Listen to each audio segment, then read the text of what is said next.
Vamos a comenzar leyendo la escritura que está en Lucas, capítulo 7 y verso 36. Y comenzamos en el nombre de nuestro Señor Jesucristo. Lucas 7, 36. Uno de los fariseos rogó a Jesús que comiese con él. Y habiendo entrado en casa del fariseo, se sentó a la mesa. Entonces una mujer de la ciudad, que era pecadora, al saber que Jesús estaba a la mesa en casa del fariseo, trajo un frasco de alabastro con perfume, y estando detrás de él a sus pies, llorando, comenzó a regar con lágrimas sus pies, y los enjugaba con sus cabellos, y besaba sus pies, y los ungía con el perfume. Cuando vio esto el fariseo que le había convidado, dijo para sí: si fuera profeta, conocería quién y qué clase de mujer es la que le toca, que es pecadora. Entonces respondiendo Jesús le dijo: Simón, una cosa tengo que decirte. Y él le dijo: di, maestro. Un acreedor tenía dos deudores. El uno le debía 500 denarios y el otro 50. No teniendo ellos con qué pagar, perdonó a ambos. Di pues, ¿cuál de ellos le amará más? Respondiendo Simón, dijo: pienso que aquel a quien perdonó más. Y él le dijo: rectamente has juzgado. Y vuelto a la mujer, dijo a Simón: ¿ves esta mujer? Entré en tu casa y no me diste agua para mis pies, mas esta ha regado mis pies con lágrimas y los ha enjugado con sus cabellos. No me diste beso, mas esta desde que entré no ha cesado de besar mis pies. No ungiste mi cabeza con aceite, mas esta ha ungido con perfume mis pies. Por lo cual te digo que sus muchos pecados le son perdonados, porque amó mucho. Mas aquel a quien se le perdona poco, poco ama. Y a ella le dijo: tus pecados te son perdonados. Y los que estaban juntamente sentados a la mesa comenzaron a decir entre sí: ¿quién es este que también perdona pecados? Pero él le dijo a la mujer: tu fe te ha salvado, ve en paz.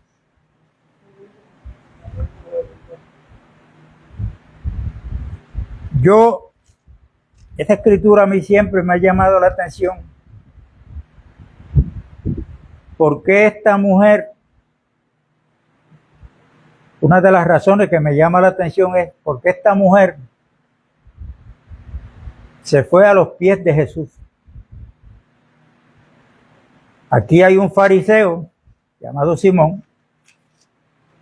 Está Cristo frente del fariseo. Y está esta mujer. Se supone que a la casa del fariseo esta mujer no entrara. Pero cuando supo que Jesús estaba ahí, ella se olvidó de las leyes que habían, los reglamentos, y entró. A veces me pongo a pensar que esta mujer, como una mujer hebrea, de una forma u de otra, tiene que haber escuchado una profecía que está en Isaías 52 y verso 7. Esta profecía habla de Cristo. En el verso 7 dice lo siguiente: cuán hermosos son los montes, cuán hermosos son sobre los montes los pies del que trae alegres nuevas, del que anuncia la paz, del que trae nuevas del bien, del que publica salvación, del que dice a Sión, tu Dios reina.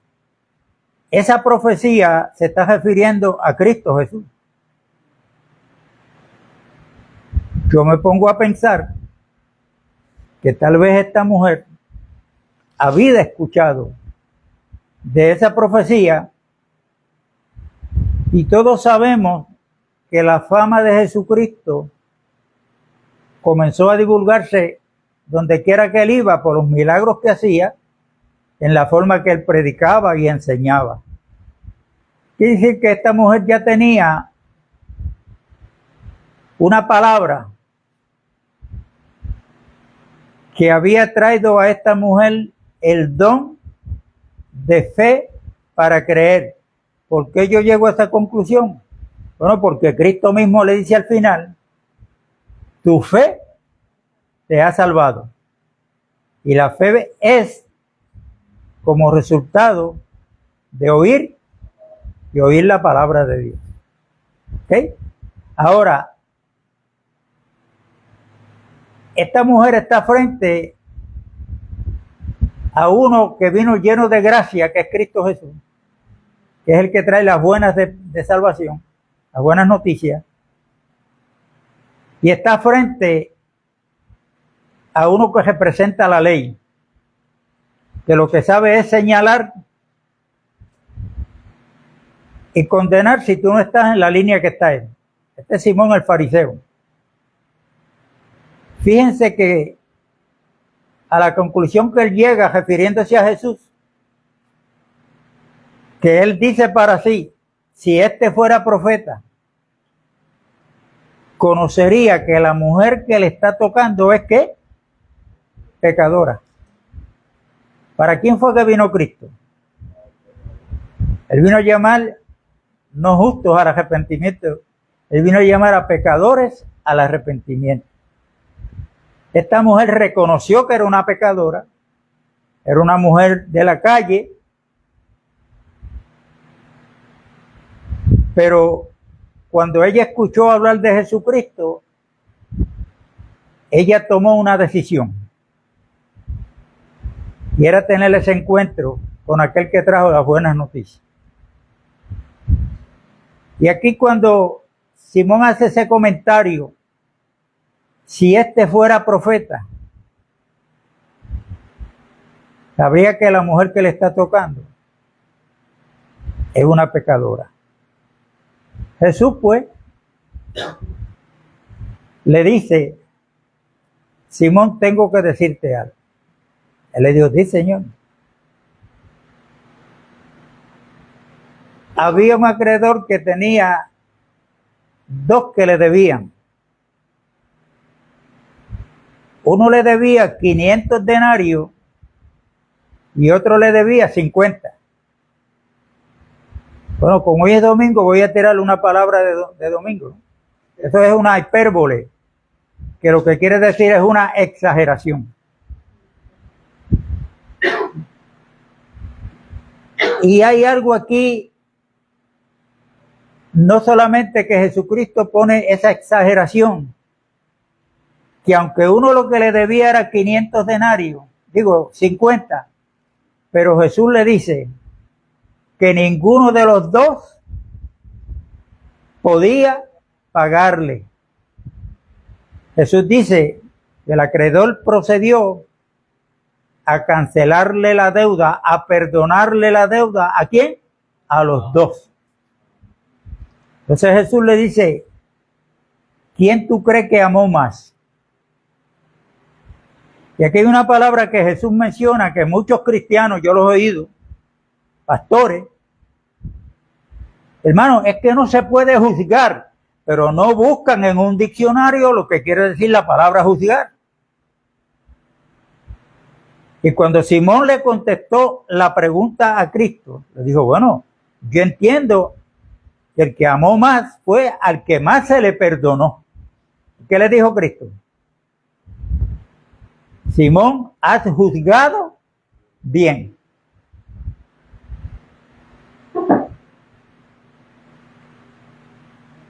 Jesús no le dijo, oye, está prohibido juzgar. No. Jesús aceptó de que Simón juzgó bien. Entonces ahí Jesús, como Simón es un fariseo, ¿qué se cree? Que por estar en la ley, él se consideraba, y todos los fariseos se consideraban hijos de Dios, que tenían el favor de Dios. Jesús, cuando trae estos dos acreedores, Simón no sabe que Jesús se está refiriendo a él y a la mujer que le está sobre los pies de Cristo haciendo lo que está haciendo.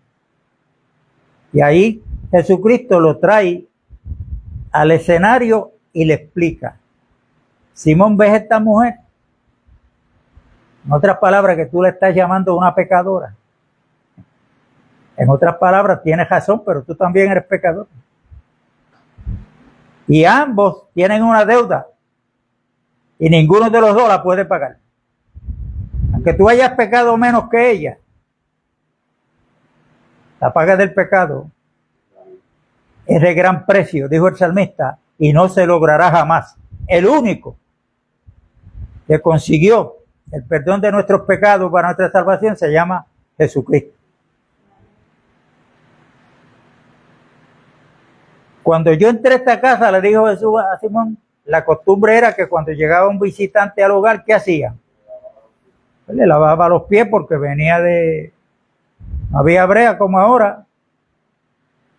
Habían casas donde tenían sirvientes para eso. Cuando llegaba visita, a lavarle los pies, lo primero que hacían era un acto de servicio. Un acto de servicio. Cuando yo entré aquí a esta casa, le dijo eso a Simón, no me lavaste los pies. O sea, no hiciste lo que debías de hacer. Mas, sin embargo, esta mujer, desde que llegó, se tiró a mis pies, no ha cesado de lavar mis pies con sus lágrimas. Un corazón arrepentido y un reconocimiento. Lo secaba con su cabello. Todo lo que hizo esta mujer, Jesucristo se lo dijo a Simón, el fariseo. Lo que ella estaba haciendo, lo que tú no hiciste. Y ella sabía que era una pecadora, que eso es lo primero que debe ser un hombre, una mujer, un ser humano para venir a Cristo. Lo primero es que tiene que reconocer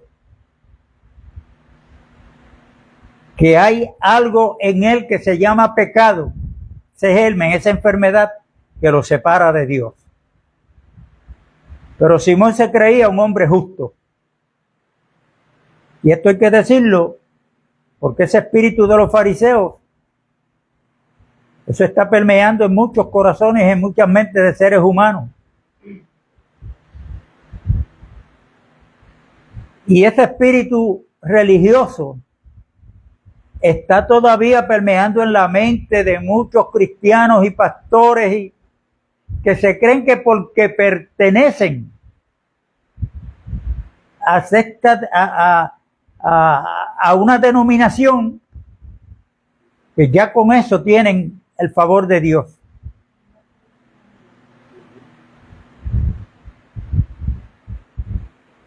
Y hay veces que también a muchos, por el título que se les ha dado de pastor, evangelista, maestro, profeta, apóstol, no quieren mirar para el lado del orgullo, cuando debemos de comprender y entender que cada miembro del cuerpo de Jesucristo, no importa la función que tenga, todos es por la gracia de Dios. Y que cuando Dios pone una medida de gracia en usted, no es para que usted se las eche, sino que es para que la use para el servicio de los demás, para el bien de los demás.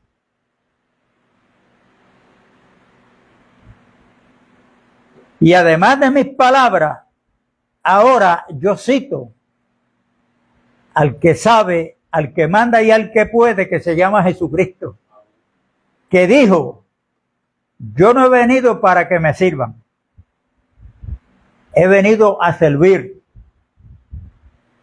y a dar mi vida en rescate por muchos. Y ese ejemplo él lo dejó cuando en Mateo 11 él dice: aprendan de mí, que soy manso y humilde, no de carácter, sino de corazón. De corazón. Y la religión, ese espíritu farisaico ha hecho mucho daño y está haciendo daño. Los católicos se creen que por ser católicos, pues, están en la verdad. Los adventistas, por ser adventistas, se creen que están en la verdad. Los testigos de Jehová, por ser del Salón del Reino, se creen que están en la verdad. Los pentecostales, igual, todos se creen, tienen el monopolio de la verdad. Tienen el sartén, según ellos, agajado por el mango, el sartén de la verdad. Y eso que ha traído, como yo le dije a la doctora que me atendió el jueves, me aceptó que hay división en el cuerpo de Cristo, en la iglesia. Claro que hay. Yo le dije, pero ¿qué es lo que está produciendo la división? Porque no es aceptar nada más que hay división, ¿eh? ¿Qué está causando la división que hay? El sistema de secta religiosa. No hay otra. Y la división empezó en el tercer cielo, empezó la división. Cuando Satanás quiso ser igual a Dios y fue destronado, ¿qué hizo Satanás? Se llevó una tercera parte de los ángeles. Dividió. Ahí en el huerto del Edén logró separar a la primer pareja de Dios, eso es división. Y ahora él lo hace por medio de la secta religiosa. Y en medio de uno que vino lleno de gracia y de verdad, y de un religioso que lo que sabe es señalar y acusar, en los pies de Cristo está esa mujer. Ahora, yo me puse a buscar, ¿por qué a los pies?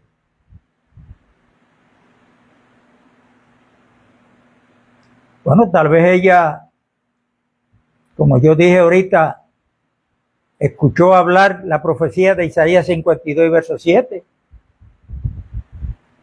Pero también ella, como judía, sabía que ella lo hizo mal entrar a la casa sin permiso de un fariseo. Que lo que causaba era temor, miedo. Y ella no quería estar frente a un religioso que ella sabía que no tenía la solución de su problema. Bueno, lo poquito que yo me puse a buscar sobre los pies,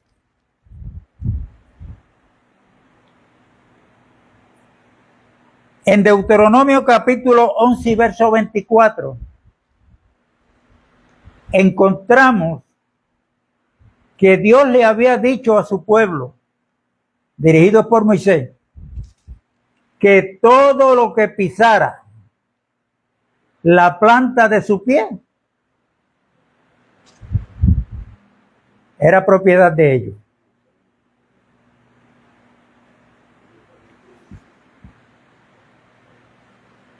Todavía hoy hay muchos que están cogiendo esa escritura para actualizarla para el día de hoy. Esa es una equivocación, un error que están cometiendo. Eso fue específicamente para el pueblo de Israel donde la posesión de Dios y las bendiciones de Dios para este pueblo eran terrenales. La posesión de la iglesia y las bendiciones de Dios para la iglesia son espirituales. Al contrario, cuando vemos a Jesucristo hablándole a los que le siguen, a los que creen en Él, Jesús los manda a renunciar ¿a qué?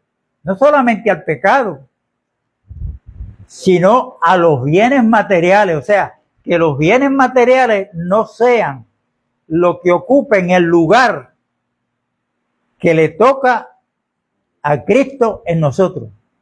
No es que no tenga. Pablo dice, si tienes bienes materiales de este mundo, disfrútalo, pero como si no los tuviera. Y esta enseñanza está clara en las Escrituras. Yo conozco una congregación donde aplicaron esa palabra cuando vieron un terreno que lo vendían. Y la pastora se fue con muchos hermanos. Se fueron a caminar por todo aquel solar precioso. Porque la Biblia dice que todo lo que pisare la planta de tus pies será de ustedes. Buscaron al dueño del terreno. Le dijo, bueno, yo tengo varios que están interesados. Ellos no tenían el dinero. Él le dijo, podemos hacer un trato. Ustedes me dan 50,000 pesos de down payment.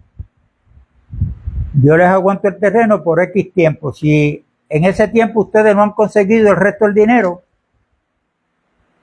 pues pierden lo que me dieron. Pierden el derecho a comprar el terreno. Como todo lo que pisara la planta de los pies iba a ser de ellos, pues fueron al banco y se metieron en una deuda. Adquirieron el terreno. ¿Cómo terminó eso? Ella se quedó sin los feligreses. Ella tuvo que pasarle el terreno y las escrituras a otra congregación aquí en Toalta. La congregación se hizo cargo de la deuda. Están malinterpretando las escrituras. Entonces ahí vemos que Dios le dice a este pueblo y a Moisés todo lo igual que se lo dijo a Josué, que fue el sucesor de Moisés. En el capítulo 1, todo lo que pisare la planta de tus pies será de ustedes. Esta es la tierra que Dios le prometió. Josué 14:9. Poner el pie sobre la nuca del enemigo es significado de victoria y sometimiento. ¿Se acuerdan de David? Cuando venció a Goliat, ¿qué fue lo primero que hizo David cuando cogió donde Goliat que estaba en el piso muerto? Le puso el pie encima y con la misma espada del gigante lo decapitó. Ese es otro significado que tiene el pie. Sometimiento. Josué 10:24 y segunda de Samuel 22:39. Acercarse a los pies de una persona significa reconocer supremacía. Eso está en Ruth, en el libro de Ruth, capítulo 3, verso 8. ¿Se acuerdan cuando Noemí le dio el consejo a Ruth? Porque Ruth tenía que ser rescatada por el pariente más cercano y ella no tenía. Entonces el único que la podía pagar el rescate, ¿quién era? Ahora se me olvida el nombre de... ¿Ah? Vos.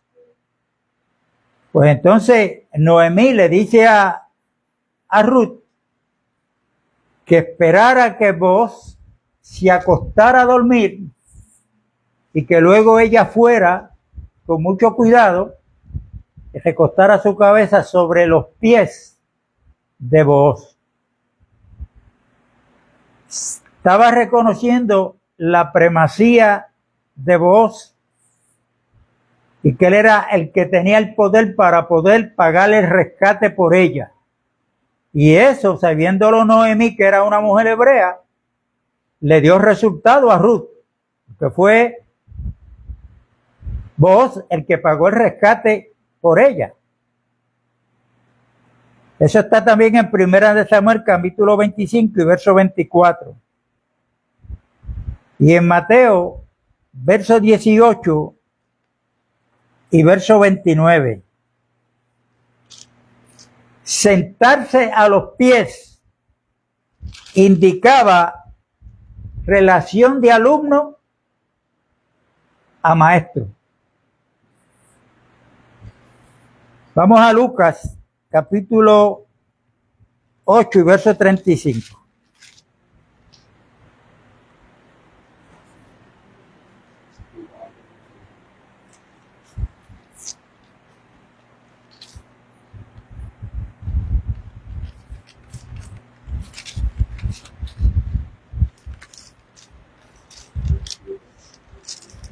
Lucas, no, ese es el Gadareno. Cuando en Lucas 8:35 encontramos lo que sucedió al Gadareno. ¿Se acuerdan que en Gadara había un hombre que estaba endemoniado y causaba gran temor a la gente? ¿Por qué? Porque si lo bajaban con cadenas, los demonios tiraban de él y rompían las cadenas. Y su hábitat era casi siempre, el 99.9% era en el cementerio. Y por allí nadie se atrevía a pasar, porque le tenían miedo y con razón. ¿Ok? Hasta que llega Jesús. Cuando ve a Jesús,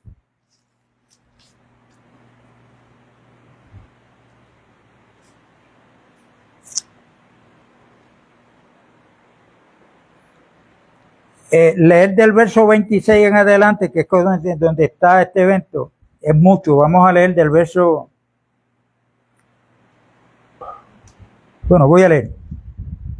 Y arribaron a la tierra de los Gadarenos, que está en la ribera opuesta a Galilea. Al llegar él a tierra, vino a su encuentro un hombre de la ciudad, endemoniado, desde hacía mucho tiempo, y no vestía ropa ni moraba en casa, sino en los sepulcros. Al ver a Jesús, lanzó un gran grito y postrándose a sus pies, exclamó a gran voz: ¿qué tienes conmigo, Jesús, Hijo del Dios Altísimo? Te ruego que no me atormentes. Porque mandaba al espíritu inmundo que saliese del hombre, pues hacía mucho tiempo que se había apoderado de él, y le ataban con cadenas y grillos, pero rompiendo las cadenas era imposible por el demonio, pero rompiendo las cadenas era impelido por el demonio a los desiertos. Y le preguntó Jesús diciendo: ¿cómo te llamas? Y él dijo: Legión, porque muchos demonios habían entrado en él, y le rogaban que no los mandase ir al abismo. Había allí un hato de muchos cerdos que pasían en el monte, y le rogaron que los dejase entrar en ellos. Y les dio permiso. Y los demonios salidos del hombre entraron en los cerdos, y el hato se precipitó por un despeñadero al lago y se ahogó. Los que apacentaban los cerdos, cuando vieron lo que había acontecido, huyeron, y yendo dieron aviso en la ciudad y por los campos, y salieron a ver lo que había sucedido y vinieron a Jesús y hallaron al hombre de quien habían salido los demonios sentado a los pies de Jesús, vestido y en su cabal juicio, y tuvieron miedo. Y los que le habían visto les contaron cómo había sido salvado el endemoniado. Entonces toda la multitud de la región alrededor de los Gadarenos les rogó que se marchase de ellos, pues tenían gran temor. Y Jesús, entrando en la barca, se volvía, y el hombre de quien habían salido los demonios le rogaba que le dejase estar con él, pero Jesús le despidió diciendo: vuélvete a tu casa y cuenta cuán grandes cosas ha hecho Dios contigo. Y él se fue publicando por toda la ciudad cuán grandes cosas había hecho Jesús con él. Ahí hay bastante que hablar. Por ejemplo, si vemos la actitud de estos que cuidaban los cerdos y de los que habitaban allí, al ver lo que le había sucedido a este endemoniado y como lo ven ahora, la lógica nos dice que le echaran mano a Jesús y le dijeran: de aquí tú no te vas a quedar con nosotros. Pero fue lo contrario. No te queremos aquí. Pero ellos estaban equivocados porque la ignorancia es atrevida. Jesús se montó en la barca y se fue, pero el testimonio que Jesús dejó se quedó en la ciudad. Y este hombre que fue libertado de los demonios comenzó a publicar en todos los lugares lo que el Señor había hecho con él. En otras palabras, lo convirtió, sin haber ido a ningún instituto, lo constituyó en un evangelista. Por eso es que nuestra vida pasada está como testimonio. Lo que tenemos es que saber dónde y cuándo lo tenemos que dar. ¿Ok? ¿Dónde y cuándo lo tenemos que dar? ¿Quién era yo y quién soy ahora por los méritos de Cristo Jesús? Por la gracia de Dios que me alcanzó, que esa gracia es Cristo mismo.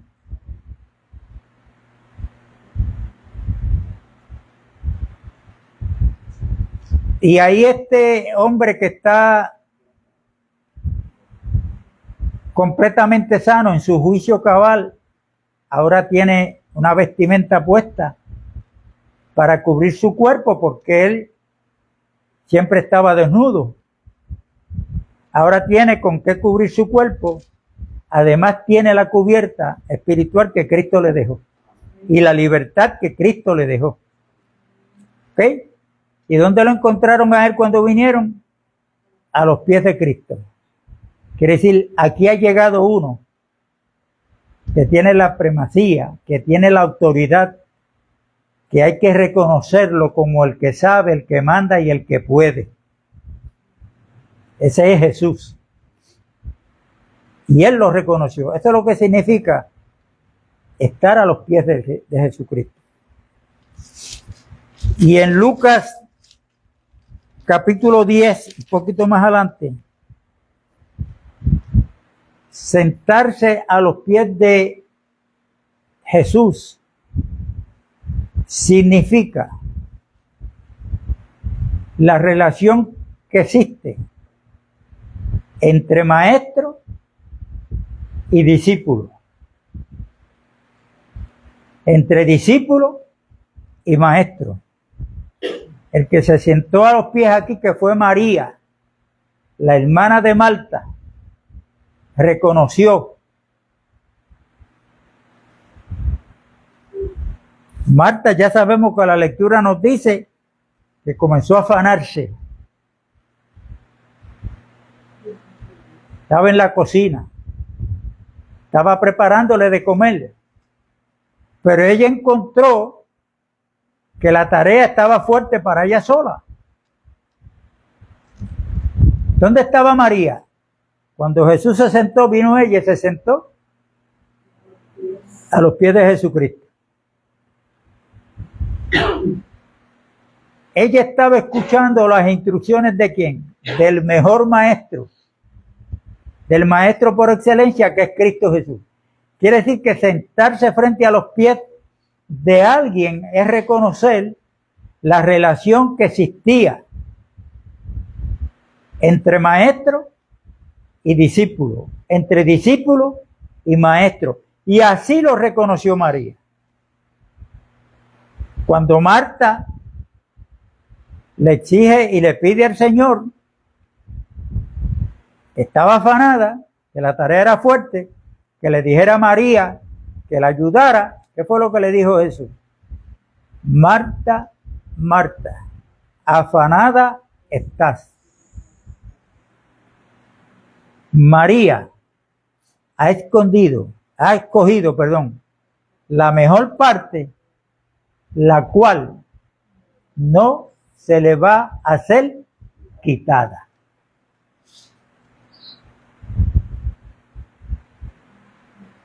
Mire, yo voy a decir algo con esto de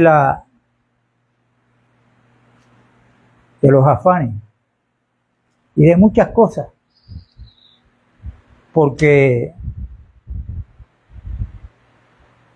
se nos ha enseñado a cogerle temor y apartarnos de la bebida, de aquel que se endrogaba a no endrogarse más, al que hablaba malo, tiene que corregir su vocabulario, y de muchas cosas. Pero hay cosas que nosotros necesitamos ser enseñados, que si no hay cierta madurez espiritual nos podemos sentir mal. Nos podemos sentir mal, pero hay que decirla. Y si a mí me corrigen por algo, me dicen algo que me hace sentir mal, lo que yo debo entender es que en esa área yo necesito crecimiento espiritual. Por ejemplo, vamos a coger el caso clásico de Pablo y Pedro. Cuando Pablo ve que Pedro no anda conforme al evangelio de la gracia de Dios, ¿por qué? Porque cuando venían judíos y estaban con él era judío. Pero cuando venían los gentiles, como que no quería para no ser juzgado, señalado por los judíos. Cuando Pablo lo vio, Pablo dice claramente que lo reprendió cara a cara y públicamente. No le dijo, Pedro, te espero en la oficina que tengo que hablar contigo. Porque era de condenar. Ahora yo pregunto, ¿se enojó Pedro con Pablo? No. Siguieron cada uno con su ministerio, como Dios le dio la responsabilidad a Pedro de ir a predicar a los de la circuncisión, esto es, a los judíos, y Pablo a los de la incircuncisión. Esa escritura fue la que cogió Luis Miranda de Jesús, que terminó siendo Cristo, después siendo Dios, para decir que habían dos evangelios, y que Pedro, el evangelio que predicaba, era el de la circuncisión. Pero como hay gente que no se enamoran de Cristo, que se enamoran es del pastor, del que le está predicando, pues le cayeron en la trampa. Y cuando dice Pablo que Pedro fue puesto para predicarle a los de la circuncisión, lo que se refiere es a los judíos, a los hebreos, que cada hijo varón a los 8 días que abría la matriz de su madre, a ese había que circuncidarlo. Había que presentarlo en el templo. Y eso le llamaban los de la circuncisión, los gentiles. La circuncisión en la carne no era para los gentiles. Entonces Pablo fue constituido apóstol para nosotros los gentiles, que Pablo dice, a los de la incircuncisión. Que hablar de la incircuncisión es hablar de nosotros los gentiles. Eso es tan sencillo para entender. Y yo no sé cómo este hombre arrastró tanta gente detrás de él, no detrás de Cristo, sino detrás de él. Entonces, por eso es que en nosotros debe de haber el espíritu de los bereanos, hermano. Cada uno cuando llegue a su casa saque tiempo para escudriñar, para leer las escrituras, para ver si lo que estamos hablando aquí es verdad o son inventos míos. Y esto de los afanes, el enemigo usa muchas cosas. Y Cristo mismo le llama al que tiene el control del mundo, le llama el príncipe de las tinieblas, que es ¿quién? Satanás. Satanás usa los noticieros para bombardearnos con noticias negativas. Que las pensiones están en peligro a los que estamos pensionados. Que el seguro social, los que con seguro social, tal vez para dentro de 6 meses no los recibamos más.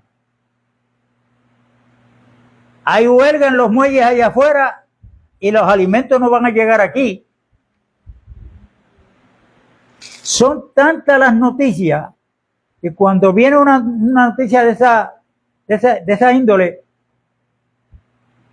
que la dan hoy, vaya hoy mismo por la tarde a Costco, a Sam's o a los supermercados y vaya mañana a ver cómo están.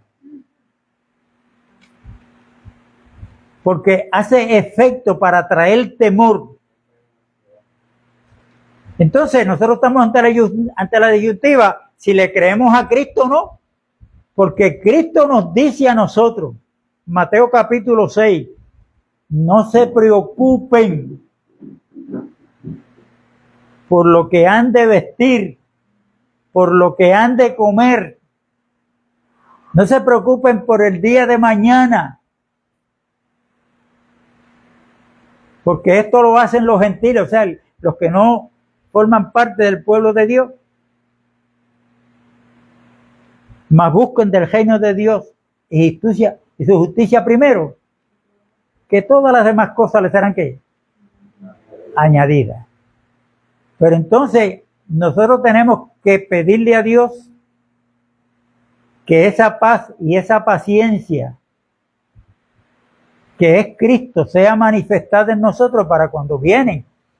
Y esto es todos los días. Vamos a seguir recibiendo malas noticias.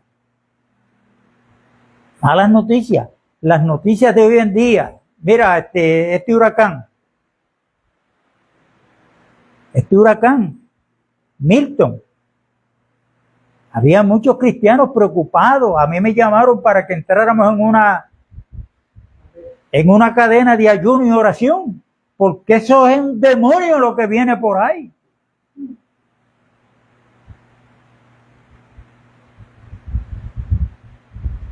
Entonces nosotros tenemos que aprender que los eventos atmosféricos, esto es algo natural que se va a dar el día menos pensado. ¿Sabe dónde debe estar nuestra confianza? Que aunque el huracán pase categoría 5, tenemos la protección de Dios. Y si es que tenemos que morir, el Señor no nos ha prometido vida eterna en esta tierra. ¿Ah? ¿O acaso Esteban no era un siervo de Dios? ¿O no? No era. Entonces, ¿por qué Dios no lo libró de las pedradas que lo mataron a pedrear? Sino que en medio de la situación, Después que él le dijo la verdad a aquel pueblo, miró hacia arriba y le dijo, veo los cielos abiertos y al Hijo de Dios sentado a la diestra de Dios. ¿Cuál va a ser nuestra actitud en medio del problema? No es que el problema, Dios nos puede salvar de un problema, claro que sí. Pero ¿y si tenemos que pasar por en medio de ese problema? ¿No dice la Biblia que nuestra fe tiene que ser probada? Y podemos hablar de muchos. Y del mismo Cristo, el Hijo de Dios, que para poder llegar a ser el autor de nuestra salvación, primero tuvo que pasar por la disciplina. Primero tuvo que ser probado para luego ser aprobado. Verdaderamente tú puedes ir a la cruz a morir por estar. Entonces tenemos que estar claros en eso. Y hay veces que nosotros tenemos que tener cuidado que las reuniones, en este caso nosotros que nos reunimos domingos, esto es parte del reino de los cielos, del evangelio que Cristo predicó, y tenemos que reconocer la importancia de las reuniones.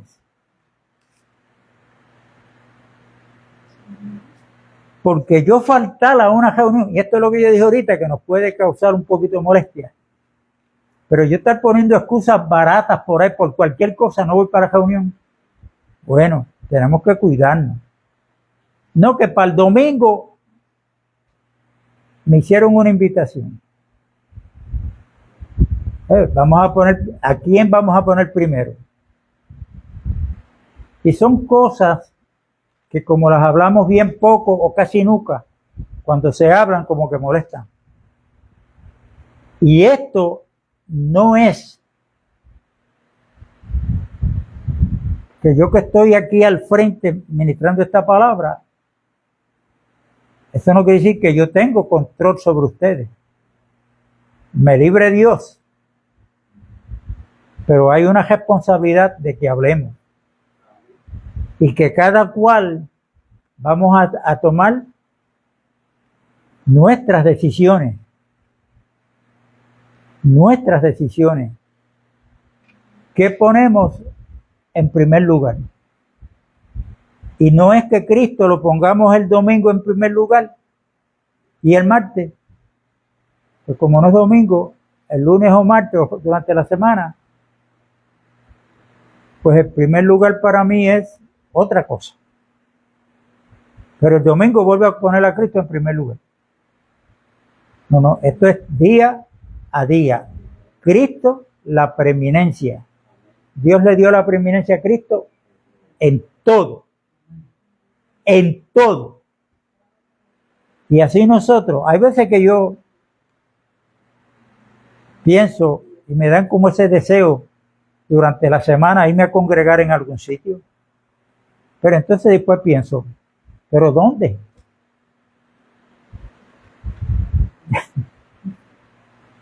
Pues me congrego allí con Alicia en la sala, a veces ella está viendo televisión, yo leo la Biblia, a veces hablamos de temas bíblicos. Pero me dan deseo de ir a algún sitio durante la semana, aunque sea un día. Pero entonces viene la pregunta, ¿pero dónde? Por eso yo creo que yo le he estado pidiendo al Señor que aquí en Puerto Rico Él levante, según la profecía que hay en Jeremías 2, Dios prometió levantar pastores conforme a su corazón. Y yo sé que aquí en Puerto Rico hay uno que está en Cabo Rojo, pero eso es lejos para nosotros. Que el Señor siga levantando, porque el Señor está recobrando lo que es de Él. Estamos en tiempos de restauración. Lo que está pasando con los anuncios de guerra que hay son señales que Cristo dijo que eran principios de dolores. Israel está presentando una batalla en 7 frentes diferentes. Y se están preguntando, ¿pero por qué un pueblo tan pequeño puede hacer eso?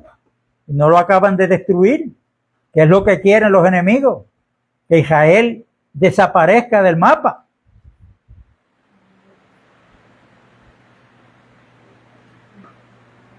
Pues no han podido desaparecerlo y no van a poder, porque todavía hay promesas de parte de Dios para ese pueblo, esa tierra.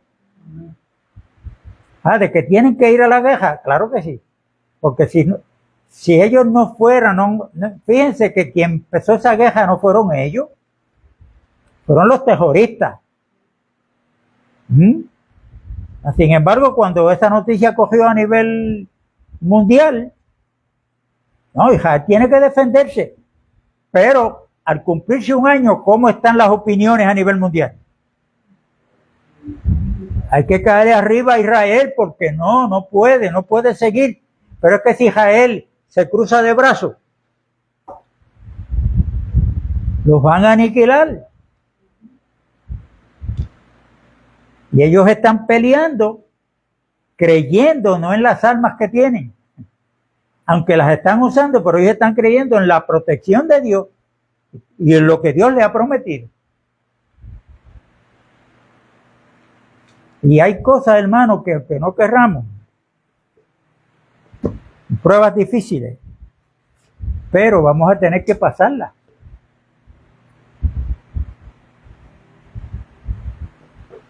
Y esta mujer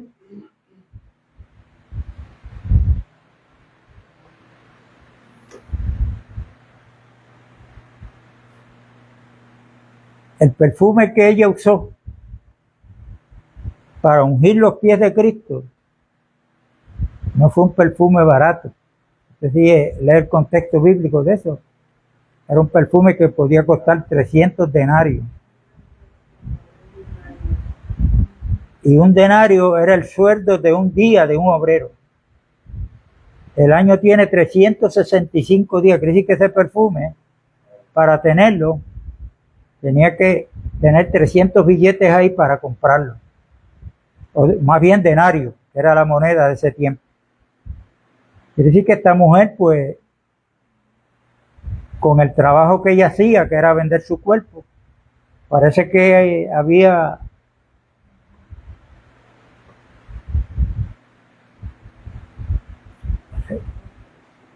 tenía una buena economía, pero ella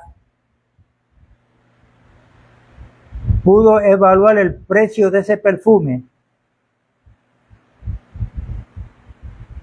con el precio que tenía aquel que ella le estaba ungiendo los pies, de lo que aquel le podía dar, que era el perdón y la liberación. Y para ella no escatimó en que aquel era merecedor de no solamente yo darle mi vida pecadora, sino de los bienes materiales, ponerlo al servicio de él. Allí le ungió los pies. Lo que yo no he podido encontrar es el significado de cómo ella pudo secar los pies, porque con las lágrimas que ella brotaba, mojaba los pies del maestro y se los secaba con su cabello.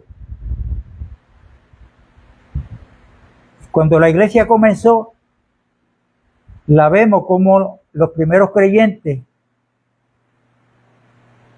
las cosas materiales que tenían, ellos supieron valorar más el evangelio del reino de los cielos que las posesiones materiales que tenían. Y dice la Biblia en Hechos que aquellos que tenían posesiones las vendían. A los que tenían de más, vendían eso para dársela a quién. No era a los apóstoles, a los pobres. Claro, lo traían a los pies de los apóstoles para que ellos repartieran según la necesidad de cada uno. Y dice que no había necesidad. Eso se perdió. Es lo que le dice Cristo a la iglesia de Éfeso. La alabó por muchas cosas, le dijo, pero tengo algo en contra tuya. Que has dejado tu primer amor. Muchos predican que ese amor era hacia Dios, hacia Cristo, y digo, bueno, pero es que el mismo Jesús le dice a esa iglesia que no han dejado de predicar y obrar por amor a su nombre. ¿Cuál era el primer amor entonces que ellos perdieron? Bueno, yo tengo la contestación cuando Juan escribe en su primera epístola. ¿Cómo yo puedo decir que amo a Dios a quien no he visto? Y que amo a mi hermano al que estoy viendo, pero que lo veo pasar necesidad y cierro contra él mi corazón. O sea, que el amor de Dios, como dice en Romanos 5:5, que ha sido derramado en nuestros corazones, se demuestra amando al hermano, pero como dice Juan, que no nos amemos de labios, sino con hechos. Con hechos. Y esto es un desprendimiento de las cosas materiales que Dios nos las da, pero no para que engordemos o para que, sino que cuando vemos la necesidad, con cuidado, porque a la iglesia también vienen personas que se creen que la iglesia es servicios sociales o FEMA. Entonces, pues, vienen muchos listos. Pablo los descubrió en cierta ocasión y cuando le escribe a los tesalonicenses le dice, el que no trabaje, que no coma. El que no trabaje, pues que no coma. Porque hay gente que se recuestan y dicen, espérate. Yo supe una vez, que en Toarte cuando nos congregamos, el saludo que comenzamos a darnos fue con ósculo santo. Un hermano por allá llegó y dijo, muchacho, yo voy allí y todas las hermanas me besan. Iba por el beso que le daban las hermanas. Por eso es que cuando llega una persona nueva, hay que tratarla como tal. Como nueva que es. Que puede que llegue una mujer recién llegada y yo vaya a dar un ósculo santo como se lo doy a José o a Magda, y ella me puede sacar la mano, darme un galletazo. ¿Ok? O sea que hay que tener en cuenta, primero tenemos que cultivar una amistad y una fe entre hermanos. Bueno, que cuando ella vea que nosotros estamos haciendo eso, ellos van a caer por su propio peso. Amén. La paz de Dios es con todos y un abrazo a la distancia de los que se han conectado ya, que son bastantes, y los que se van a conectar luego. Que la paz de Dios sea con todos. Nos vemos el domingo en el mismo lugar y a la misma hora.